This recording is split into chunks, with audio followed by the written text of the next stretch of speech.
Yeah, we're now live. Great, thank you. And if anybody else joins in, we'll just hope they understand where we're up to with things. So good afternoon, everyone, and welcome to another meeting of the Climate Change, Environment and Growth Executive Advisory Panel. Quick welcome for a couple of new members onto the panel. So we've got Councillor Buckingham and Councillor Watt, who are kindly joining us. I hope that you'll enjoy being part of this panel. There's lots of great discussion goes on.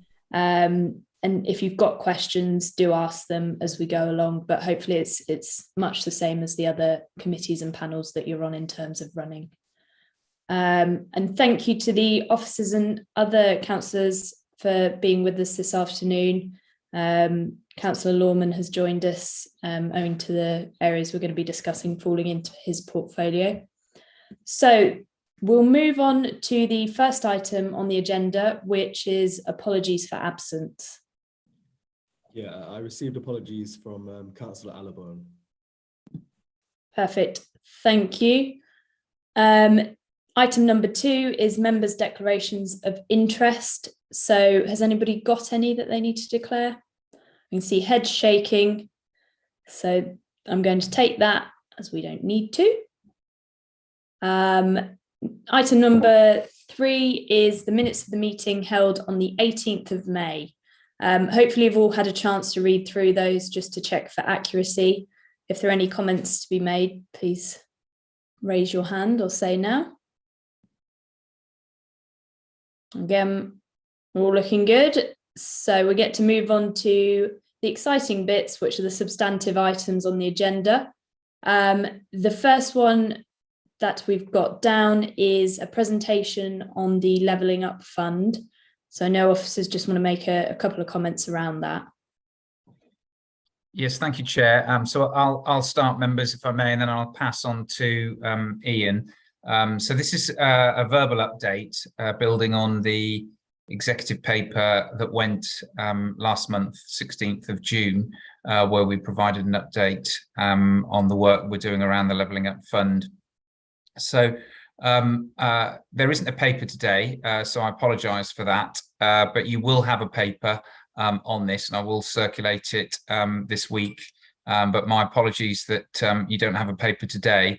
But I thought it would be beneficial to, through the chair, to provide a verbal update on the work and how it's been progressing since the middle of June. So I'm going to pass over to Ian, who will provide that update, and then obviously we can take any questions through you, Chair, at the end. Thank you.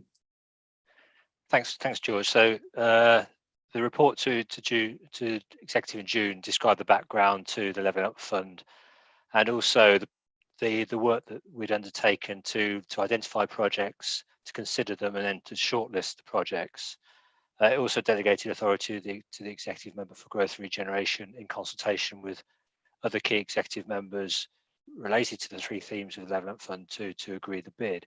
A lot of work's happened since that executive meeting, including a further meeting of the panel involving the 5 executive members and key officers, and also our appointed consultants, Date and Bell, who are working with us to provide independent advice and also to put together the business cases.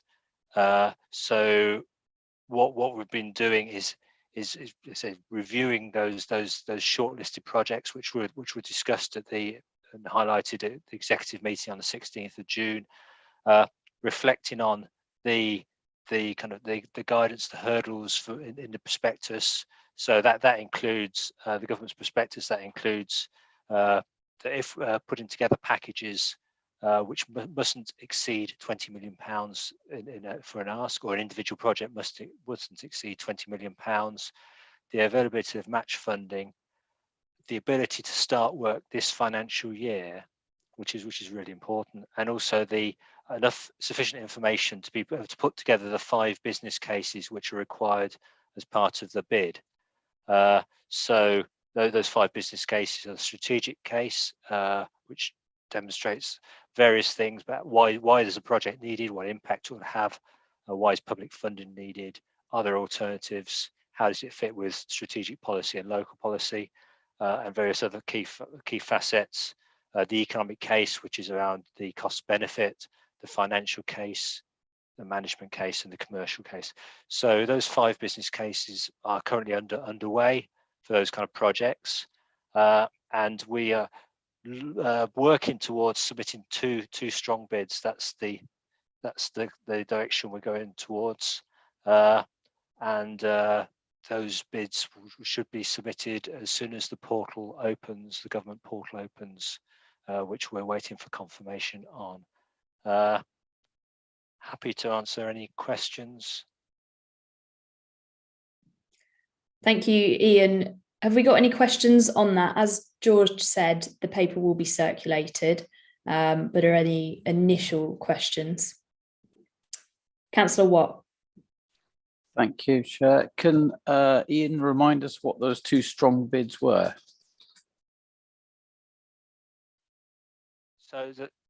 So there'll be more detail. It's obviously in the report that George mentions. That's what. So in terms of the projects which are on the kind of shortlist, the key themes are around the green agenda, net zero, and also around inclusion, accessibility, and improving life chances. So part of putting together the strategic case and the work we're on developing at the moment with Dayton Bell is position those 2 strong bids. So as I say, as George mentioned, more detail will follow in the report.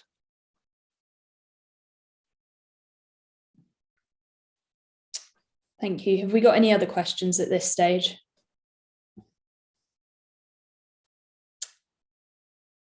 Councillor Dell. Thank you, Chair. I think perhaps we'd have more questions if we had the report, so it's a shame it's not in front of us. Thank you. No, of course, like we say, have that in there as soon as possible, and then members will be able to go through in some greater detail, and that will hopefully answer questions as well as, I'm sure, create some other questions. George, did you want to come in? Yes, thank you, Chair. Councillor Dell, you're absolutely right. Hence my apology right at the beginning with regards to this. What I would say, though, is obviously once you've read that paper, if you have got questions, then do contact either Ian or myself, and we'll happily respond to those. But yes, apologies again. Thank you. Councillor Watt, your hand is still up. Is that just from before? Perfect. It's an old one. Thank you. So thank you, Ian. I think that's probably where we'll leave that one. And as we say, we'll get further information as we go, but appreciate you providing that update for members so they are aware of what to look out for when that comes through. So we'll move on to the next item, which is a presentation on the forthcoming pollinator strategy and policy around this. Now, I'm looking to see who I'm going to hand over to. I think it's Chris Haynes, if he was. Yes. Yes, perfect. I lost you on the screen. Okay. I'll hand over to you. Thank you very much. Yes, I'm Chris Haynes. I'm a head of environment, so I'm within the place and economy section. And parts of what we manage include the country parks, the council's woodlands, nature reserves, but also large number of urban parks and green spaces in the Kettering, Corby, Wellingborough area predominantly. Now I've got a presentation there. There is going to be a risk. I think you want me to share the screen on it, or is there somebody else that can share it? There's a risk that I get booted out when I share presentations today, I've discovered. So yeah, Chris, I can share it from mine.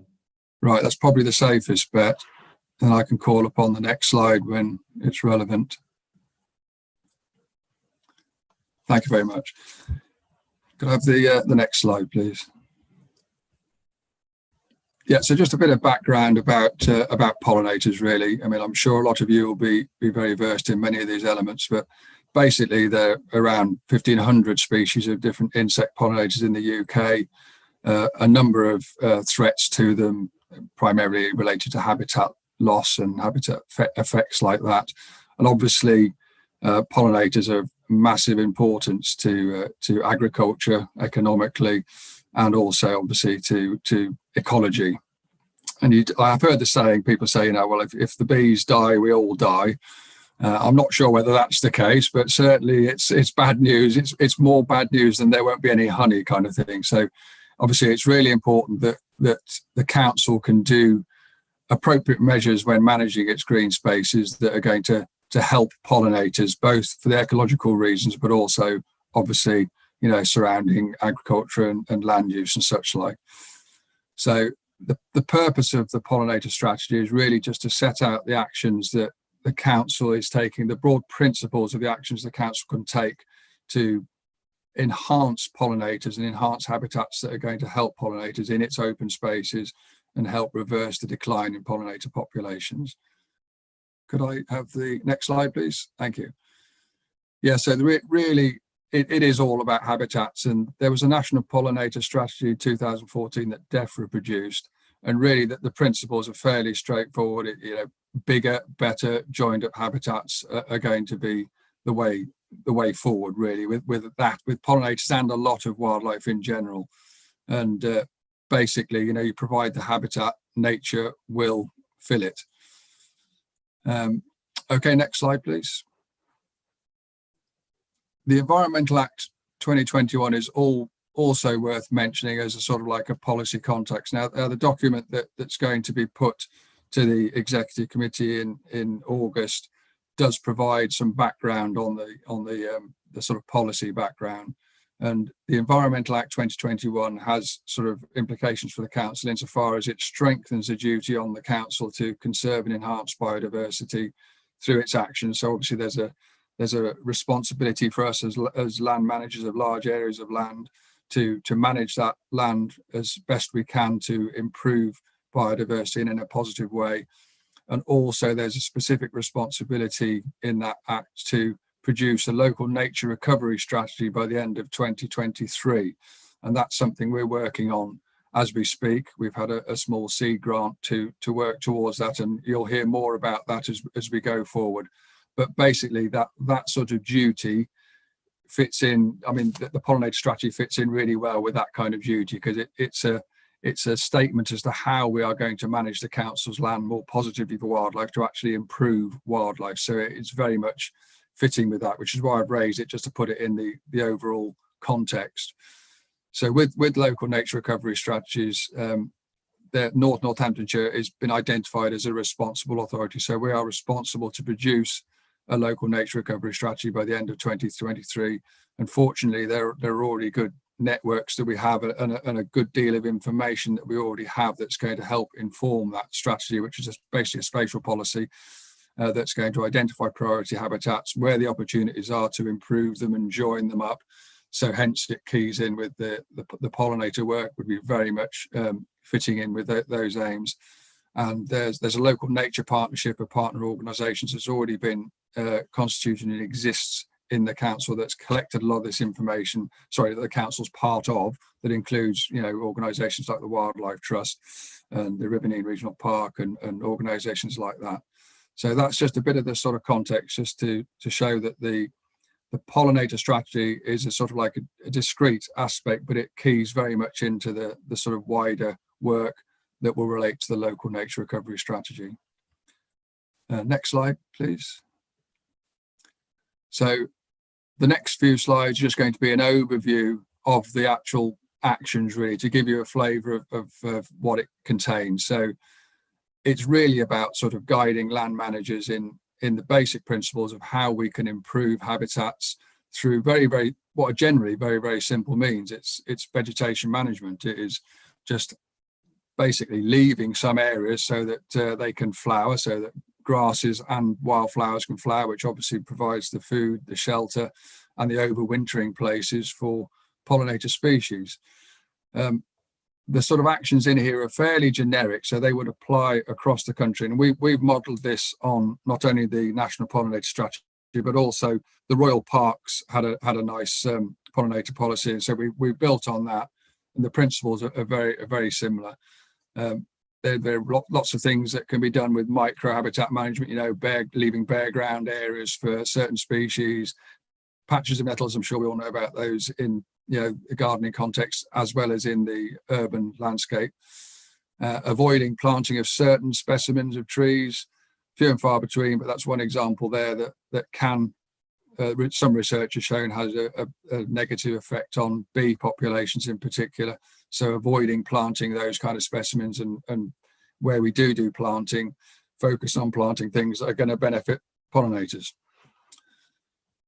Next slide, please.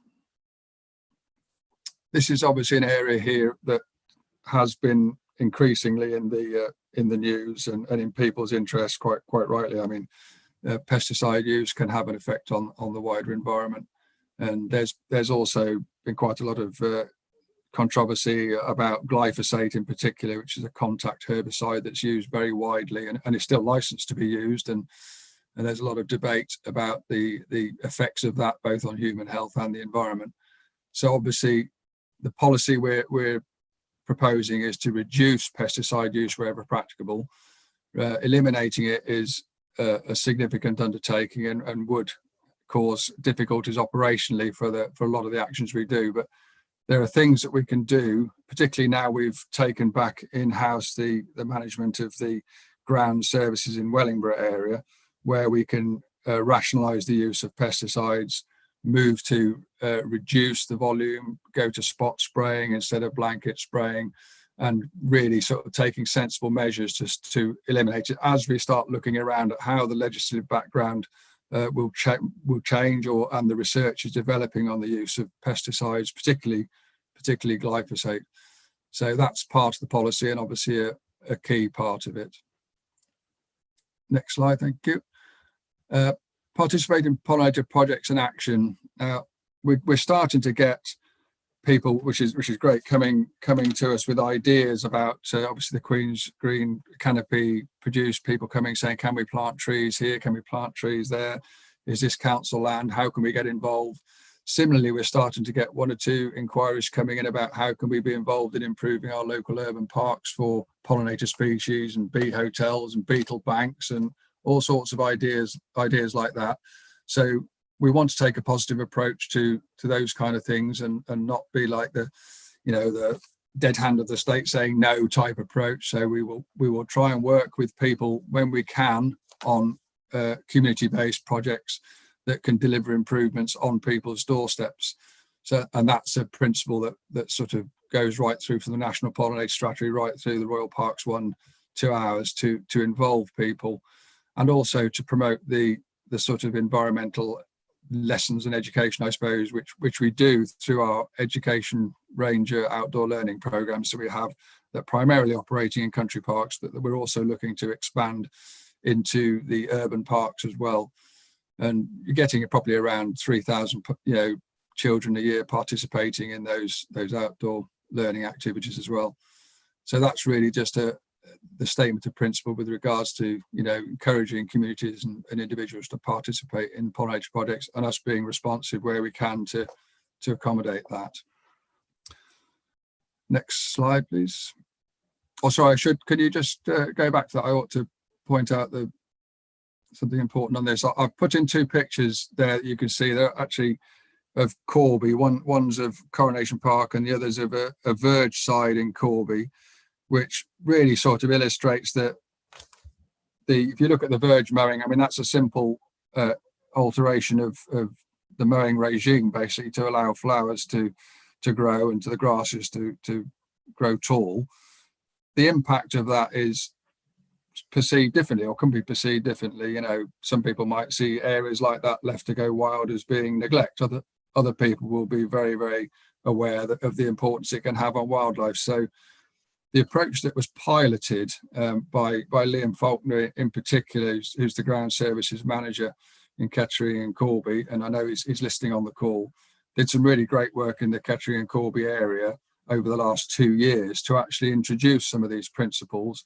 And the way that they got round or built the understanding of why we're doing it was through the pollinator picnic signs that you can actually see there in that the bed of flowers, which proved to be a really successful way of getting people on side, understanding why their landscape is changing around them, and that it's not just the council trying to save money or a sign of neglect. So that's the sort of model we're looking to expand.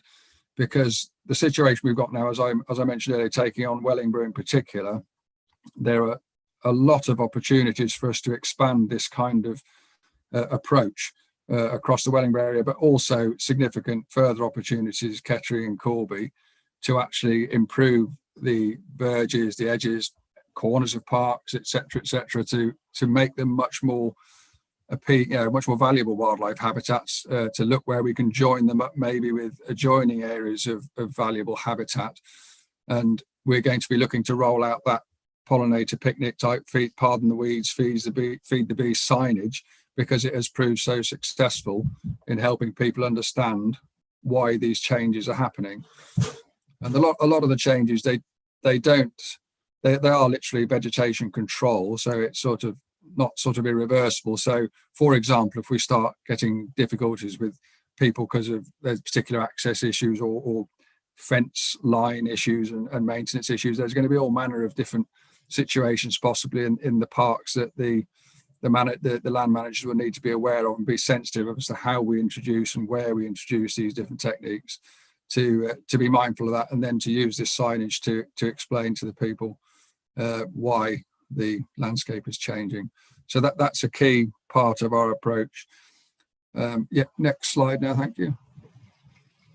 So just so you have an idea of the delivery plan, we're looking, subject obviously that the policy being accepted by the council, to publish it on the web with a nice attractive looking document. It'll be very, very straightforward and hopefully written in clear, understandable English and not something that anybody could read and get the gist of. We're going to be identifying the further areas of land this autumn and winter, notably in Wellingborough, with a phased plan for introduction, reviewing the use of pesticides, and again notably in Wellingborough, because Liam has already done quite a bit of this work, reducing chemical usage in the Kettering and Corby area already. Train and develop staff on our new colleagues from the former Norse group in particular.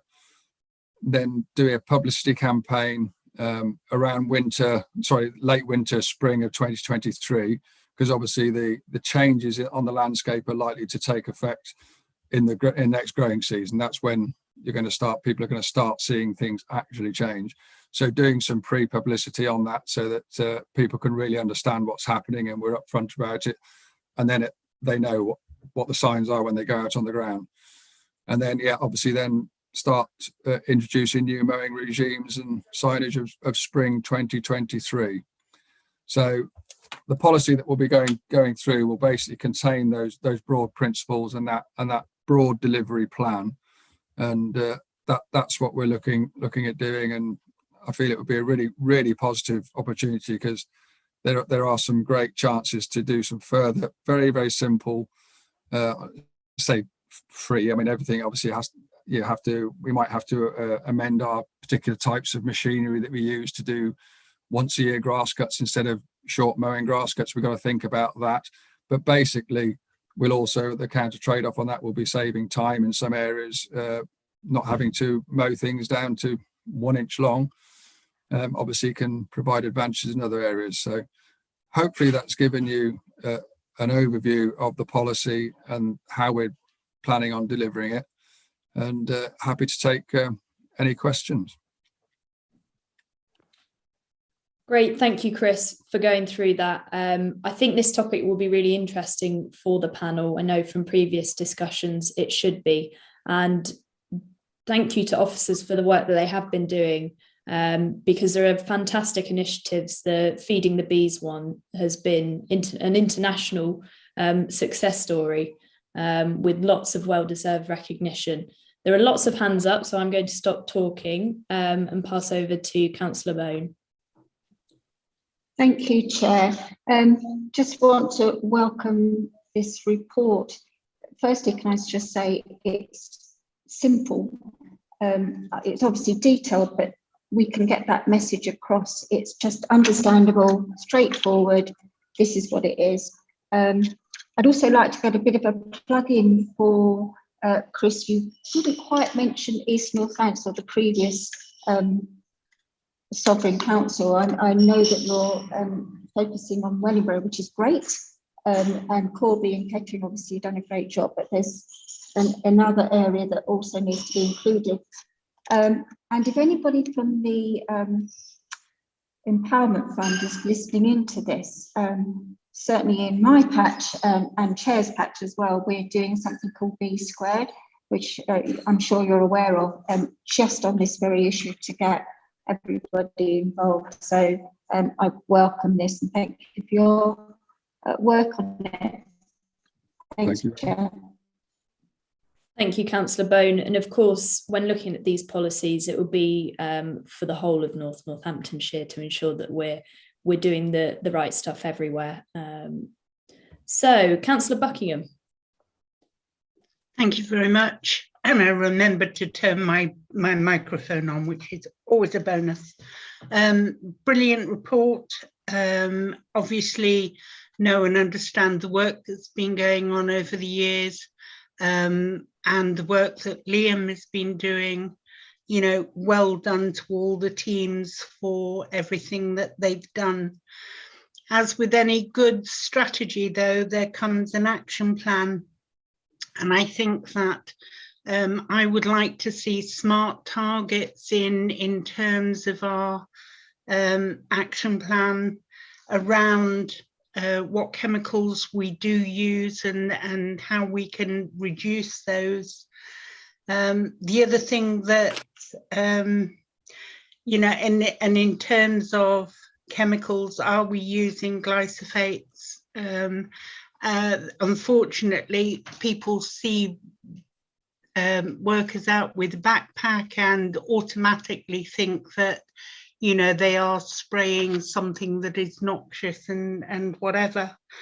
The other thing, and I know Ian Smith will be not surprised to hear me mention the waterways and our brooks and our rivers, and making sure that they are, I know that Chris has said about this is vegetation management, but obviously you need water to, you know, that whole ecosystem.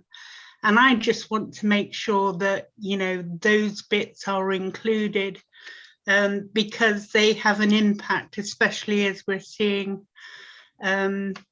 you know, the heat and whatever. So, you know, just making sure our waterways and brooks and whatever are cleaned and used and managed. Wonder whether or not there's any anything that we can do, because I know that you're leaving some of the longer grassed areas and sort of the wild plants, of using farmers to make hay in some of those areas, so it removes some of that thatch and gives a chance for, you know, and it's that land management, isn't it? It's just making sure that it's cut so that seeds can go back in, and then, you know, and it's all part of that.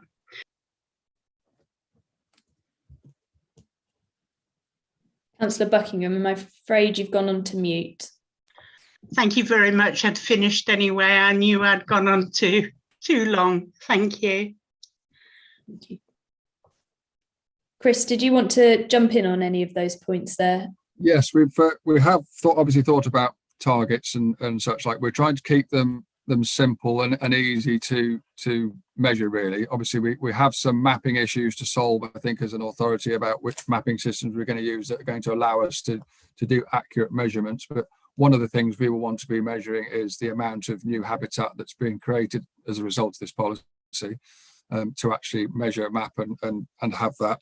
The number of trees that we plant is compared to the number that we fell is another indicator, and also the volume of pesticide usage. Indeed, yeah, we want to be measuring that, and so that we can show that it is, you know, we're declining in use, we're reducing to as little as possible, as it were. Great, thank you. And the point, sorry, about hay and farmers. Yes, that's a good point, and it is something that we would very much be open to because in an ideal situation, if we have areas of which we do in some like Tailby Meadow, we have arrangements with the Wildlife Trust to graze areas, which is a much better way of managing than doing mechanical mowing. If you can't do that, yes, it would be really good. We'd be open to work with farmers if they want to take a hay cut to actually take the crop away instead of leaving it cut and leave. So all those kind of things will be practically what we're looking at with the land managers in the various areas, basically. Liam, I can see you've got your hand up. You want to jump in? Yes, so we manage some meadows already within Corby and Kettering area. So, for instance, for Mortley Meadow, we already do some cut and collecting there. We have the machinery in place, so we already make hay bales, and then we reuse that in other areas. So, for instance, Ashley, we've helped them create another wildflower meadow there with the cuttings from elsewhere in the borough. So we have been doing this for some time, the way you suggested. And at Hazelwood and Thursdale as well, another site, we've used that management plan. Great, thank you. And that's really useful to know for everyone here. And just quickly, Councillor Buckingham, you raised a point around linking this in with, for example, the waterways.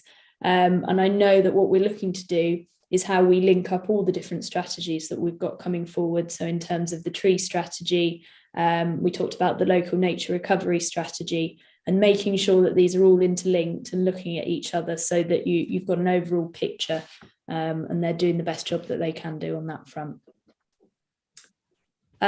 So if I can move on to the next raised hand, which is Councillor Dell. Thank you, Chair. Well, first off, I want to welcome this report. It's a fantastic report. I'm really looking forward to this going forward. And while Liam's here, I just want to say a big thank you to the ground services team, because speaking from a Kettering perspective, the parks, the flower boxes, everything, it just creates such a positive impression of Kettering, and I presume Corby and Wellingborough will be as well. I do have a couple of questions. It mentions in the report about spot spraying of pesticides. I've been contacted by a few residents who have, and I've told them that they should only be spot spraying carried out at the moment, but they've witnessed line spraying or blanket spraying of pavements and things like that. I'm just wondering, is the spot spraying a policy that's in place now, or is that something that's going to come along? I do remember, because I found this popped up a little while ago, but like the old KBC website used to have an option where you could nominate your house not to be sprayed outside, and I don't know if I'm pretty sure that was still something that KBC did. I couldn't find any mention of it on Northamptonshire website. Would that be something that could be brought back so residents can control if there is spraying outside? Because I know a lot of people like to weed outside their own houses, so as not to get glyphosate or whatever pesticide it is in their area. Secondly, communication, as mentioned, absolutely key. It's great to see there's so much communication in here. Emphasis on that. The Feed the Bee signs, the Pollinator picnic signs, they're amazing, because we do get so many comments about people saying, oh, it's the council cost saving, or this kind of stuff that's like, obviously people are often negative, but we really need to bring them on the journey with this and explain why it's so important, that it's so important to pollinators. This obviously it mentioned council land, and I was wondering about verges on highways as well, because I know that some cutting does have to be done for safety reasons, for visibility and stuff. Is it linking in with highways as well? Are you guys working together? And will this influence planning policy and the forthcoming North Northampton strategic plan as well? Because it'd be great to have some protections for pollination areas in that. And finally, we hear a lot about wildlife corridors. Will these be linking in as part of wildlife corridors to bring, bees and pollinators along with them? Thank you. That's all my questions. Okay. So just on the spot spraying, I'll leave Liam to detail exactly the situation in Kettering as to how the operatives do it. But just for your understanding, in Wellingborough, having only just taken on that area, we are aware that there's a different approach to spraying currently being undertaken there, and that's something we'll be working with Steve Benamore, who's Liam's equivalent in the Wellingborough area, to learn the lessons of how Liam's managed to do the spot spraying, what equipment's needed, and to change practices where in Wellingborough area in particular. So, but maybe Liam, you want to explain about the way you approach it in Kettering? Yes, so the Kettering and Corby spraying in the urban areas of Corby and Kettering only, which is the areas we manage as a council for spraying. There are other agencies which do carry out spraying within North Northants. The highways contractors that's subcontracted out within the parishes. Within Kettering and Corby, there's no blanket spray and there's no use of quad bikes. It's an operative with a backpack and the appropriate PPE to use that. Everyone's licensed and there's been a lot of training to use the chemicals equipment. And it is just spot spraying. I don't know. There are a number of areas where council still don't own and aren't responsible for the land management. In new build areas, there are some historical ones still within the Brambleside area, which I believe are new, that are still managed by land management companies or developers. Obviously, we'd look to work with them and help them move away from blanket spraying, but we don't control those areas at present. So I don't know if that could be where they're referring to. But all the operatives under my management will be spot spraying. There's no blanket spraying. Yeah, thank you. And the issue of the working with highways as well. I mean, I know Liam works closely with the highways in his area, and there is some verges that have been left, and one or two of the photos were of roundabouts which have had wildflowers creation schemes on them as well. So obviously it's us working with highways closely on that to agree where it's appropriate to leave flowering grassland as opposed to keeping it closely cut. So yes, very much that's in our minds, and that's referred to in the policy as well. I think the other comment was on planning policy. We've been liaising with the planning officers and the county ecologist on this in the internal communication. So the policy document draft has been through that and been commented on. How it then feeds into planning policy per se would be for them, I suppose, to comment on rather than ourselves. But we're certainly working internally with them and closely together to take a joined up approach to it. And yes, the wildlife corridor aspect is a key thing, and that's very much what the local nature recovery strategy, the sort of spatial planning, identifying where your key habitats are, where there's adjoining areas that could be linked, is very much part of the way forward, really, and connecting all the dots wherever possible of fragmented habitats and bits and pieces of land. So that's going to be in our mind, because I mean, I keep discovering new bits of land every time, bits and pieces of green space, that when somebody asks who's responsible for that, we have to do a bit of a detective trail to try and find out who is. But where it is the council's responsibility, obviously it gives us a chance to think about the ongoing management of those areas, and if they do adjoin areas of wildlife richness, as to how we might be able to develop that in the future. Great, thank you. Councillor Kevin Watt. Thanks. Yeah, this is all very good. I think the public are very accepting of this policy. The one area that they would want more action on is dealing with the splays at intersections, because there are a number of them that have got tall grass, weeds. They reduce the visibility and increase chances of an accident. So I think once those are dealt with, they'll be 100% on board. Yeah, congratulations to Liam. He's been doing all this for years already. And it was very nice that all the pictures were from Corby. But we've got sort of two types here. We've got the cut and collect in the woodland, and the very pretty ones were the actively prepared and seeded ones, which I don't know if there are going to be more of those areas. And I think there is not so much active preparing of the old village roundabout now, because it's not as pretty as it was in that original picture. But then that's, I suppose, nature's taking its course. I remember in Corby Woodland, we also used to have some bug houses created. So I wonder if there's any possibility, some activity around them. That they're very good. I know they do get vandalised, but if we keep rebuilding them. And so a negative comment would be on in the past, I think herbicide spraying has been used to stop grass encroachment on pavements, rather than doing cutbacks of the grass that has grown over the pavements, because we have some pavements in Corby that are probably 2/3 of the pavement has gone, and it's grass and weeds that have grown it. It would be really good to see them actively cut back, because if we're not doing any blanket spraying, unless there's footfall on those pavements, they're just going to get narrower.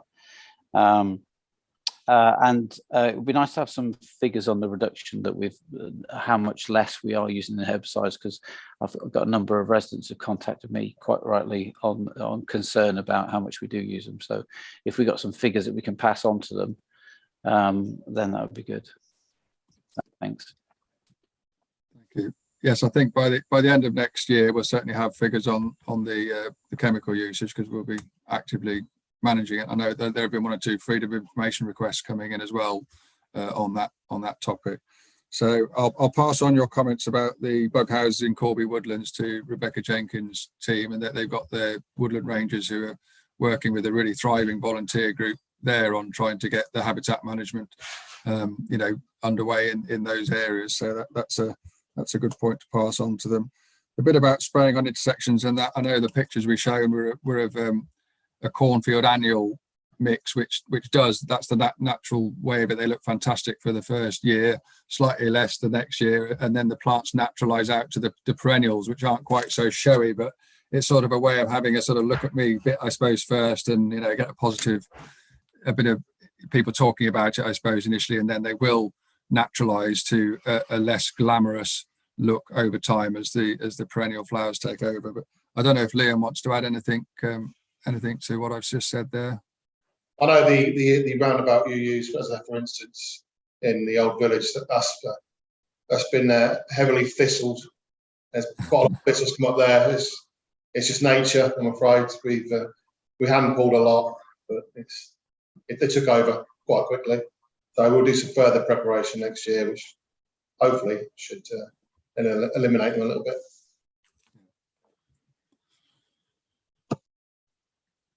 Could I just come back on that? There are some sections of grass verge on I noticed on the industrial estate in Corby. They have got sort of like wild daisies on them, and they look very good when they're left.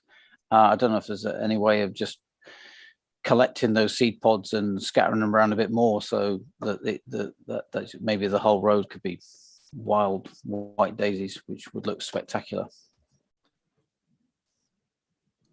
So the areas that we left with the oxide daisies, there's a number of poppies, quite a lot self-seeded.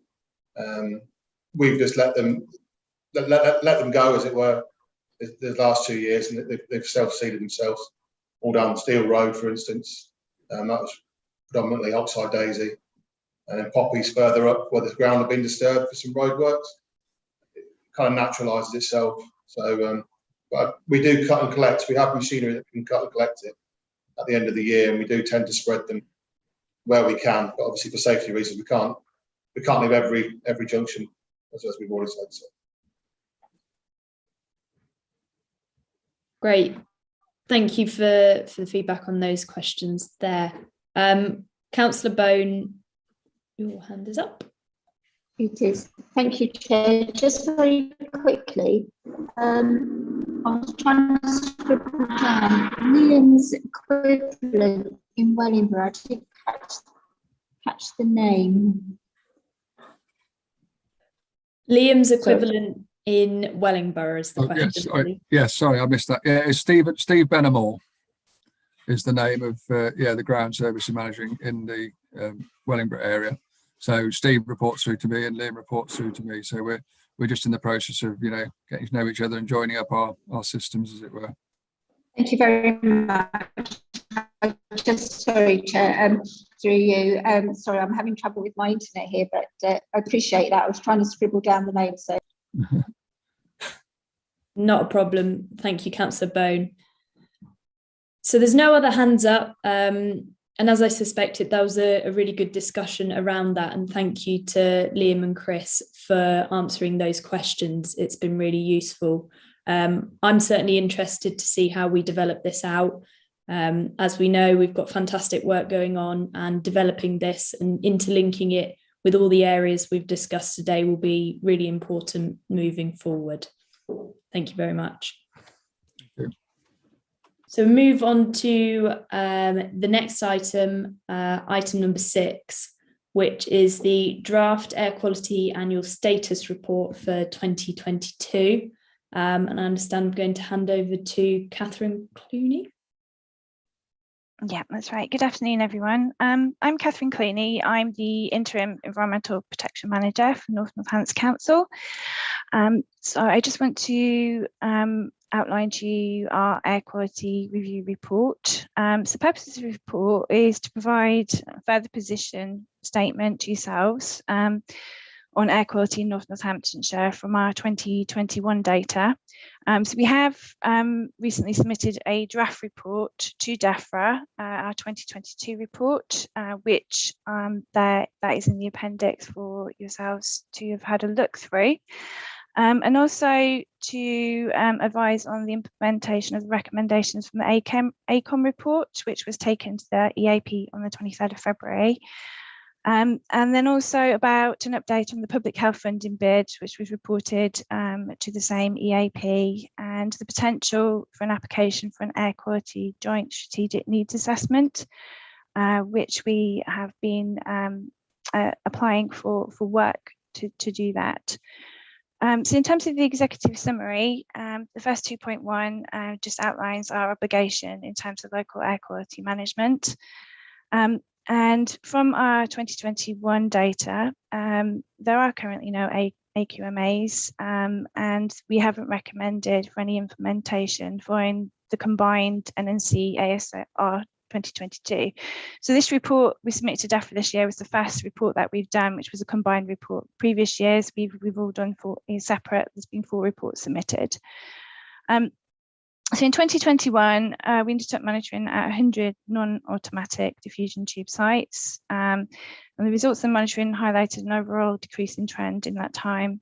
The trend between 2022 and 2021 can obviously contradict it, because we have seen some disparity to do with COVID and less traffic on the road. But we've had no concentrations exceeding the NO2 a quality objective of 40 micrograms per cubic meters in North Northamptonshire. So we're not exceeding NO2 at any of the sites that we're measuring on. So recommendations of this report are to continue with the current arrangements of monitoring and air quality in line with the national air quality objectives. We're looking to see whether it can be, the 2022 ASR can be endorsed. And to note the update on the ACOM review, the public health funding bid, and a potential air quality JSNA application. I won't go through the rest of the report. If anyone has got any questions, then I'm quite happy to take them. Okay, thank you, Catherine. Hopefully members will have been able to look through the documents. They go into good detail, and I know that this panel is really interested in this topic. So we've got one hand up already. Councillor Watt.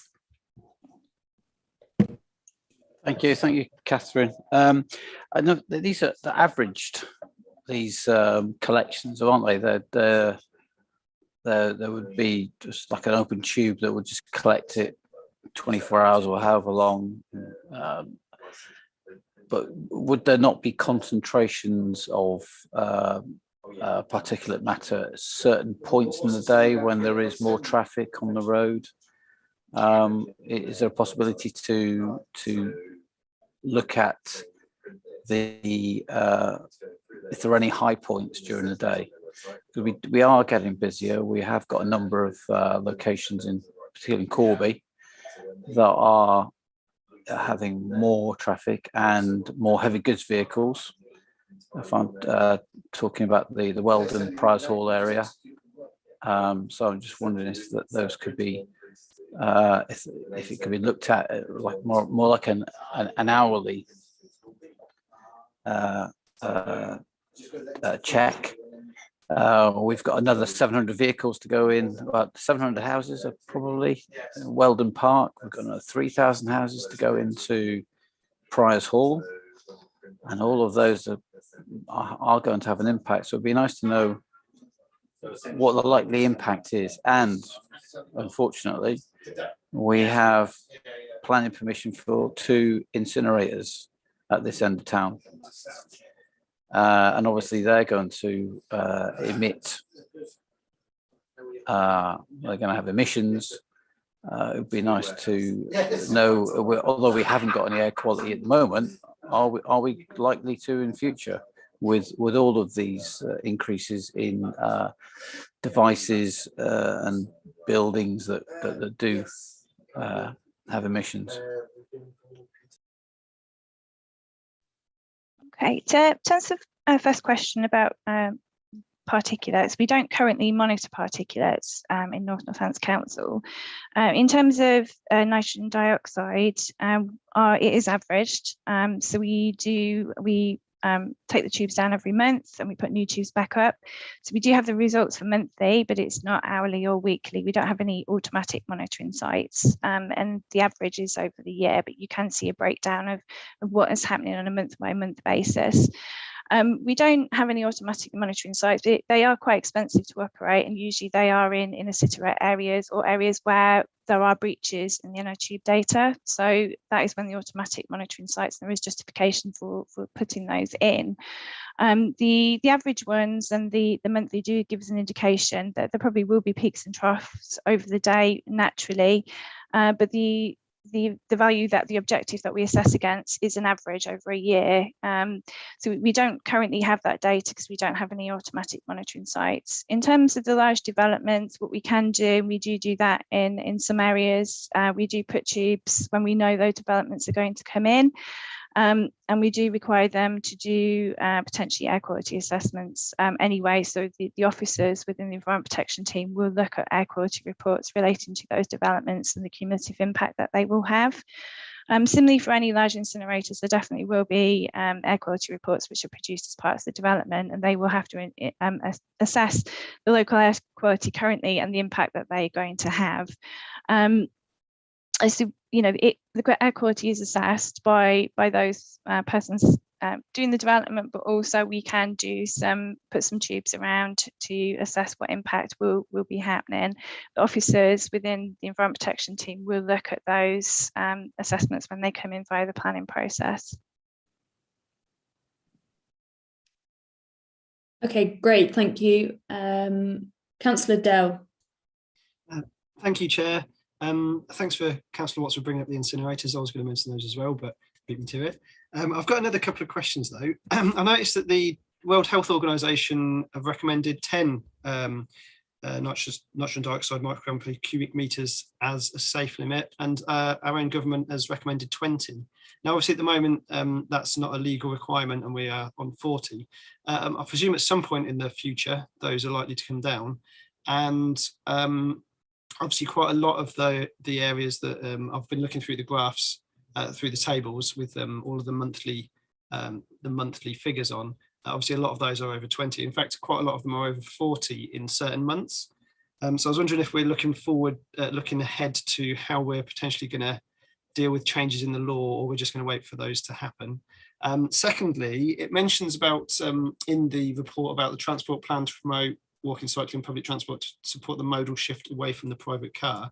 Those areas, there's 3 in particular. There's the KT11 in Kettering, there's the RW5 in Rothwell, and there's W1 in Wellingborough, where several months throughout the year, they are over that 40 limit. Is it worth putting potentially some signage there to say during these months, this area is an air pollution hotspot or something like that, as potentially people seeing that could help the modal shift maybe? Also, and I'm sure this has come up before, but can you explain all the missing figures? Because in the table, there's a lot of missing ones, especially for certain months or in certain locations on subsequent months. Thanks. Yeah, in terms of the World Health Organization, obviously, everyone's trying to strive to improve local air quality. So obviously we have to set a benchmark, and obviously then the potentially will be a reduction. And I think that's what Defra and the UK government are trying to strive towards. So a lot of it is about action plans and what we're doing. So previously the reports were, if you didn't have an air quality problem, you didn't need to do an AQMA, so you didn't need to do any action. So they've diverted away from that. So local authorities like Northamptonshire Council, they want to know what we're doing, what are our plans, what actions are we going to do. So even though we're not reaching the levels, we still need to improve local air quality. So I think obviously will be actions, how we can reduce it. If we start to see reduction, then obviously the levels will go down. So it is all about improving local air quality and to try to strive to go quite way below those limits. So even though we're not reaching on the annual levels, we do need to start putting actions in to see a reduction, and that's obviously what we're trying to do as well. In terms of putting the warning signs up, obviously it's part of the transportation plan. We would need to speak to highways and maybe public health about that, and see if that is something that we could do. In terms of the missing figures, what we do, unfortunately, when we put these tubes up, we try to put them in positions as well when we're looking at them where we do have, receptors and areas where we think there's high potential for traffic fumes, but we also do have tubes which are taken down. So sometimes it just seems to be a challenge in certain areas where we do have people that try to get the tubes. So usually it's because somebody has taken the tube. So when that does happen, we do move the tubes to a slightly different location, or sometimes I think some of the ones are slightly higher up for that reason. So missing ones are usually they have been taken by a member of the public usually. So yeah. Thank you. Ian, you've got your hand up. Yeah, for me, Chair, I just wanted to add something to what Catherine said there. It obviously refers in the report to the public health funded project with the two air quality project officers, and what we'd be looking to do with those project officers is maybe do some focused work around areas where effectively we might be able to improve local air quality, and some of those areas might be in and around some of these areas where we do have elevated levels, acknowledging the fact that we don't have any exceedances in terms of the current standards, but there is the potential for us to look into that further using that resource. And just to sort of come back as well in terms of what Councillor Watt said earlier around the sort of the energy from waste type facilities that have got planning permission, that they would be very heavily regulated anyway via the permits and would have to have automatic monitoring in place. So I would expect the sort of levels of emissions from those sites to be very low and well within obviously national regulated limits, albeit obviously we can consider if there are issues around that in terms of extending our monitoring network, as Catherine said, around those. So I just wanted to add those points. Thank you. Thank you, Ian. That's useful. I can't see any other hands up on that. So thank you to you both for presenting that and going through the questions. I think it's useful to get the update there, and it's good to know that we don't have any areas exceeding the levels that would be required to have an AQMA, which is good news. And it's good news that the council is continuing to look at the ways that we can reduce air pollution. And I know that the funding that you've got secured will be helpful in doing that. So that brings us to the end of the items on the agenda. The next meeting date will be on Thursday, the 4th of August. No doubt we will have, apologies, my dog. No doubt we'll have another busy agenda. And thank you again to all the officers and all the panel